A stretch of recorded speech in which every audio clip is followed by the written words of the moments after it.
I'm not character-wise Anna Kasparian.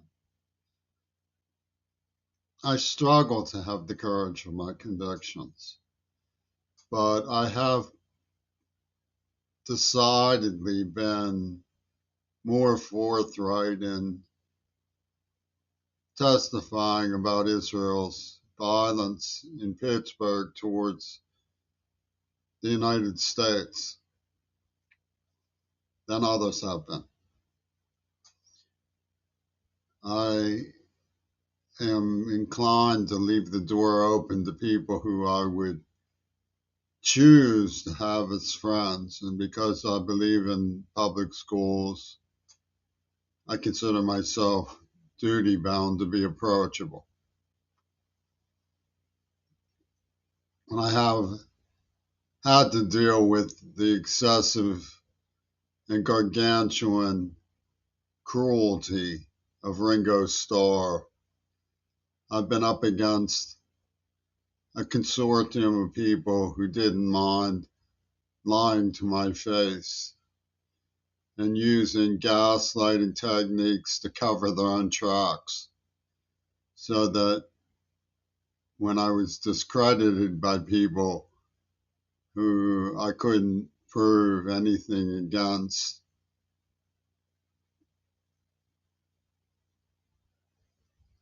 my views were dismissed as not unorthodox, but as schizogenic misfires. Now I know that it's possible that people doing research do in fact mean well, by which I mean protection from abuse of a witness and ultimately the truth. It's possible.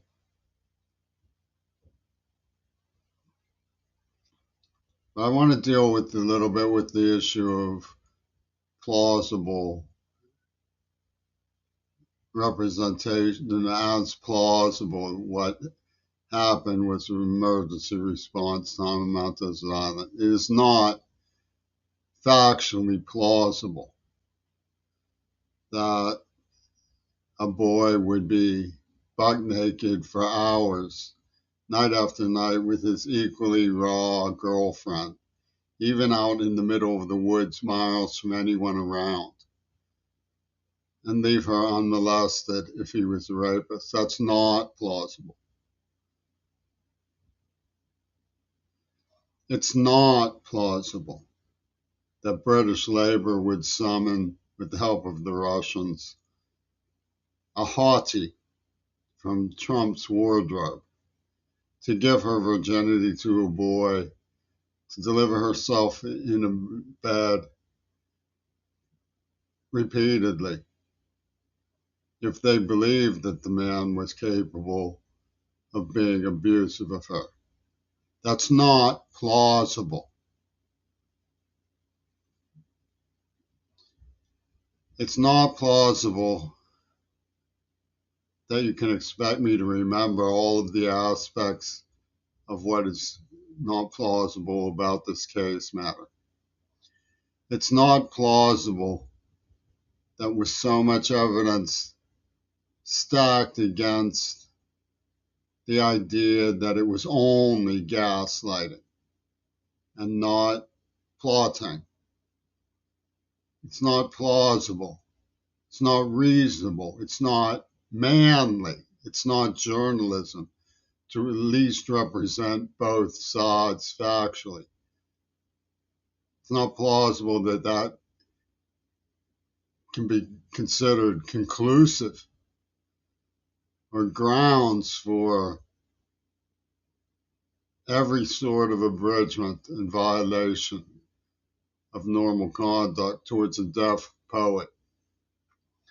It's not plausible that letters written in the 70s naming neuroscientists and showing and illustrating the neurotoxin that was implanted invisibly in a child's psyche should be described in those letters as leading to vituperation to be compared with The Exorcist,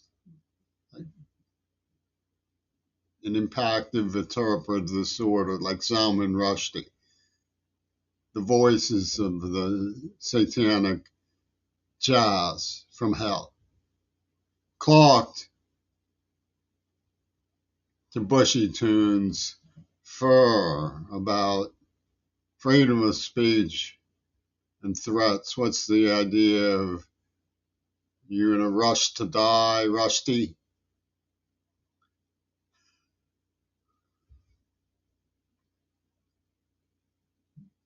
It's not plausible that those letters would say all that and the nerve agent not be considered a root cause of the scolding letter that they availed themselves of as a godsend, even after being advised that we were dealing with malicious attempts to promote contagion by a war machine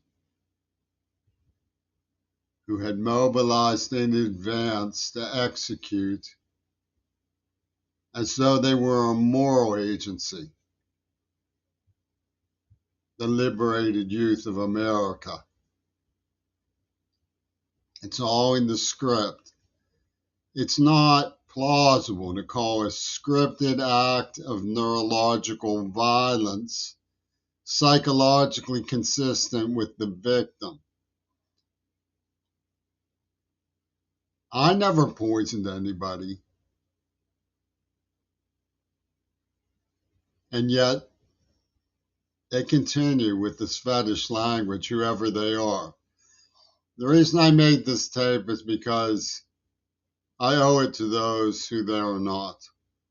If you are not party to this, please try to extricate yourself from the denial that leads to too much silence.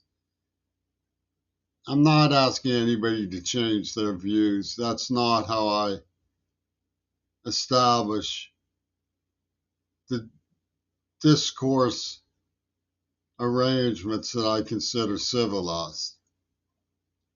I try to listen, but I'm deaf. I share my views openly because I'm a writer who believes in the power of community trust. I don't like the mockery that's being made of the community this way. And I don't like being kept off guard in such a way that I don't know who means well. But that's the condition that I find myself in. If you do mean well, thank you for your sympathy. It's a hard row to hoe, as they say. I certainly didn't ask for this. When I say pay me for my work and injuries to our society, I'm not saying anything indecent.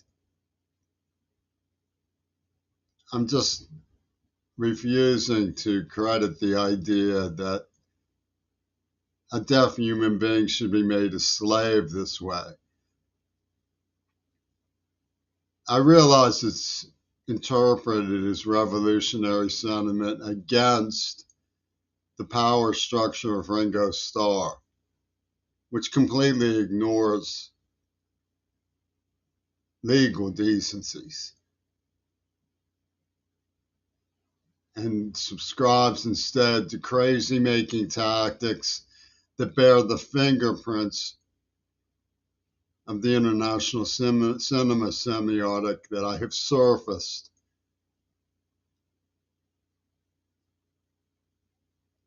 And reinforces my very early gasp of shock at the presence of a metaphor system. Leslie Katz once told me that a metaphor is a metaphor for a metaphor. 444.